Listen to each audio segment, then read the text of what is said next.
Assalamualaikum warahmatullahi wabarakatuh. Bagaimana kabarnya anak-anak kelas 8? Semoga kabarnya baik-baik semua ya. Bagaimana dengan hasilnya nilai PTS kemarin? Yang mendapat nilai bagus tetap semangat belajar. Yang nilainya kurang bagus, semangat belajarnya lebih ditingkatkan. Itu masih bisa diperbaiki ya untuk nilainya. Jadi nanti pas UKK lah bisa kalian belajar dengan semaksimal mungkin. Di sini Ustazah akan melanjutkan bab 12 yang berjudul mengonsumsi makanan dan minuman yang halal dan menjauhi yang haram. Silakan anak-anak membuka buku paketnya halaman 212. 1.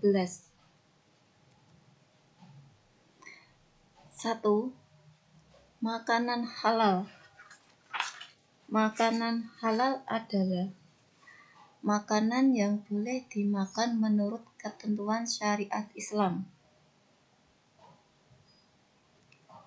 Seorang muslim, makanan yang dimakan harus memenuhi syarat yaitu halal dan thayyib. Halal adalah dibolehkan berdasarkan ketentuan syariat Islam. Thayyib adalah baik, mengandung nutrisi, bergizi, dan menyehatkan. Jadi kita sebagai umat Islam, kita harus benar-benar tahu ya, mana makanan yang halal dan mana makanan yang haram. Adapun halalnya makanan dan minuman meliputi 3 kriteria berikut ini. Halal dari segi wujudnya atau zatnya makanan itu sendiri. Maksudnya, tidak termasuk makanan yang diharamkan oleh Allah Subhanahu wa Ta'ala.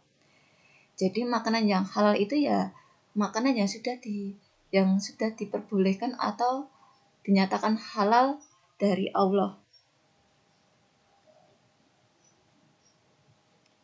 B. Halal dari segi cara mendapatkannya. Lah, makanan itu mendapatkannya dengan cara bagaimana? Misalkan kok makanan itu dengan mencuri, berarti itu haram. Tetapi sebaliknya, makanan itu didapatkan dengan kita apa? Membeli. Itu berarti apa? Halal. C. Halal dalam proses pengolahannya. Nah, contohnya daging ayam. Nah, daging ayam itu awalnya kan kalau menyembelihkan harus mengucapkan bismillah.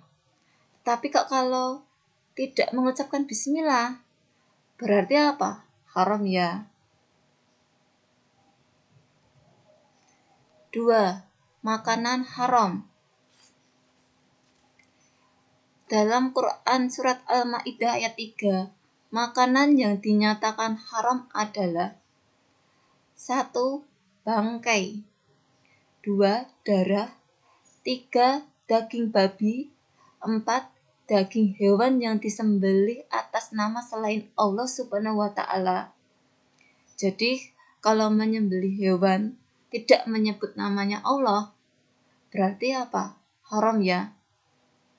Jadi kalau menyembelih hewan itu harus apa?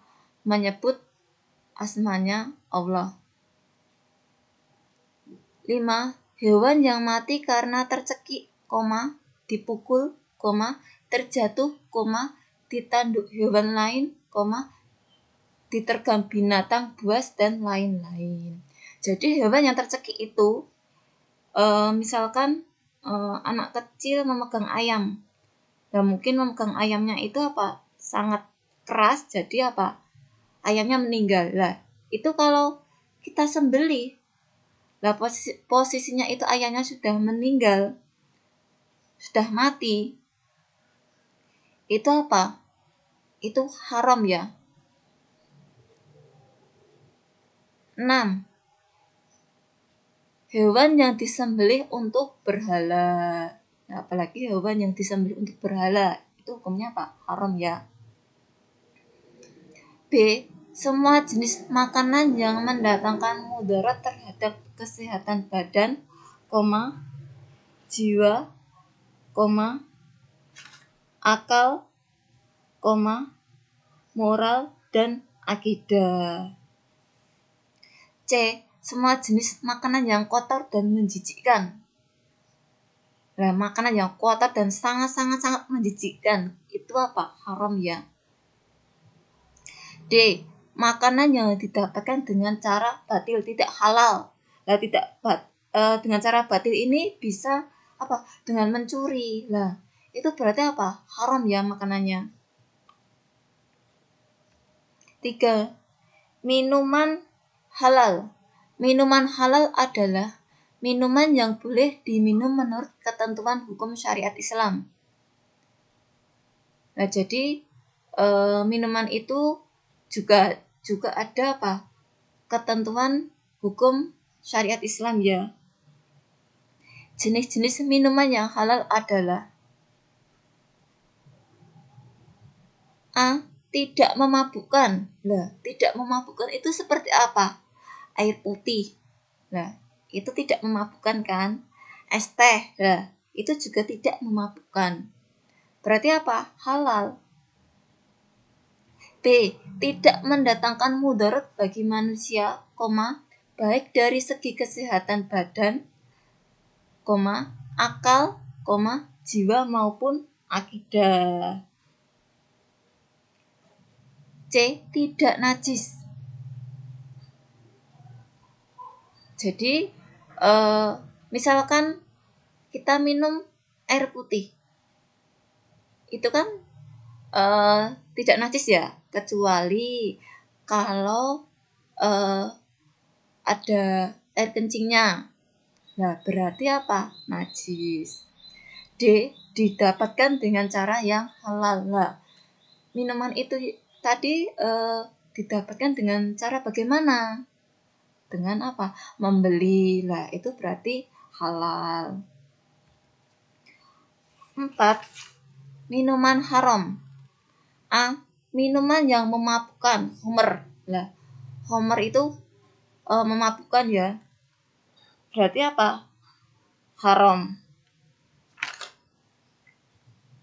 Terus minuman yang berasal dari benda najis atau benda yang terkena najis.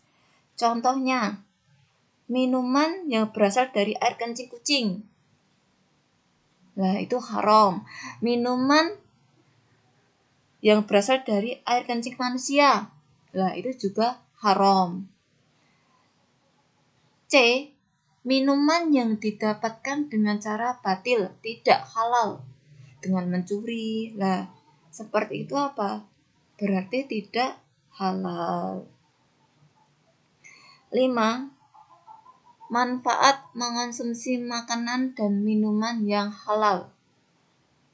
A. Mendapatkan ridha Allah Subhanahu wa ta'ala karena telah menaati perintahnya dalam memilih jenis makanan dan minuman yang halal. Jadi kita ya harus bisa membedakan mana makanan yang halal, mana makanan yang haram, mana minuman yang halal, mana minuman yang haram. Lah, itu kita harus harus bisa membedakan. B. Memiliki akhlakul karimah. Maksudnya bagaimana? Setiap makanan dan minuman yang dikonsumsi akan berubah menjadi tenaga yang digunakan untuk beraktivitas dan beribadah. Jadi semua makanan yang masuk ke dalam perut itu menjadi tenaga ya. Ya, Tenaganya untuk apa? Ya untuk ibadah kepada Allah, biar nggak lemes, biar nggak sakit. C. Terjaga kesehatannya. Maksudnya, setiap makanan dan minuman yang dikonsumsi bergizi dan baik bagi kesehatan badan. Jadi, kalau kita makan yang halal, minum yang halal, itu apa? Kesehatannya terjaga ya, tidak sakit-sakitan, organ-organ tubuhnya akan sehat-sehat, nah, seperti itu. 6. Akibat buruk dari makanan dan minuman yang haram. Jadi kalau makan dan minuman yang haram itu juga ada akibatnya. A. Amal ibadahnya tidak akan diterima dan doanya tidak akan dikabulkan oleh Allah Subhanahu wa taala. B. Makanan dan minuman haram bisa merusak jiwa, terutama minuman keras, khamr. Misalnya, khamr dapat menyebabkan berbagai macam penyakit fisik. Lah, penyakit fisik itu seperti apa? Kekebalan tubuh menurun, mudah sakit-sakitan, terus terkena kanker, jantung, liver, nah, dan lain-lain. C. Makanan dan minuman yang haram dapat mengganggu kesehatan tubuh. Jadi kalau kita makan dan minuman yang haram, itu bisa merusak dalam tubuh ya. Terus D. Menghalangi mengingat Allah Subhanahu wa taala. Kalau seseorang sudah kecanduan minuman yang haram, itu susah ya untuk mengingat Allah Subhanahu wa taala. Karena apa? Sudah tidak sadar lagi, sudah di luar apa? Kesadaran. Itu ya.